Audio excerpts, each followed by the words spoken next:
But our outdated system is overlooking parents of anxious kids. I'm going to show you this pie graph that demonstrates the amount of time kids typically spend with the most influential adults in their life.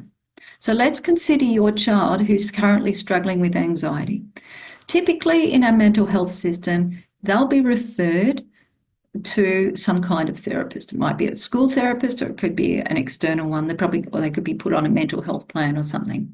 And best case scenario, your child will be sent to a therapist for 1 hour a week without a wait list.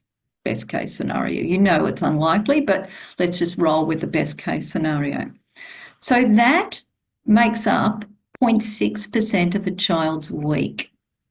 For the rest of your child's week, they're going to spend around about 19% of their time with educators.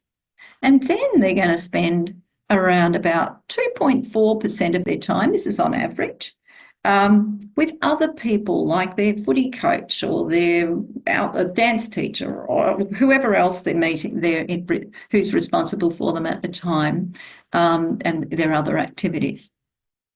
And then guess who else comes into play? You.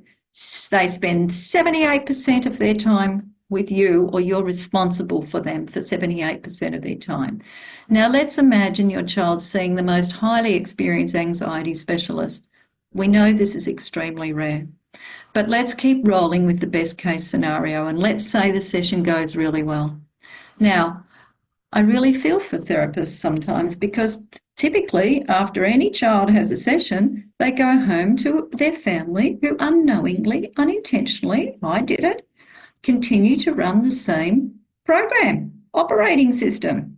Their language, behaviour, their emotional competence, their unconscious thinking patterns are all still the same. Consequently, the child generally, typically, slips back into the same familiar patterns, with much of the good work that happened in a therapy session coming undone. I wonder if you can see how easily this can happen and how slow and ineffective it is to leave you out of the loop, omitting to skill you up so you can build upon any of the good work that a therapist has done. Or better still, empower you with the tools and skills in the first place, so that instead of having to rely on a therapist, you can now give your child what they need.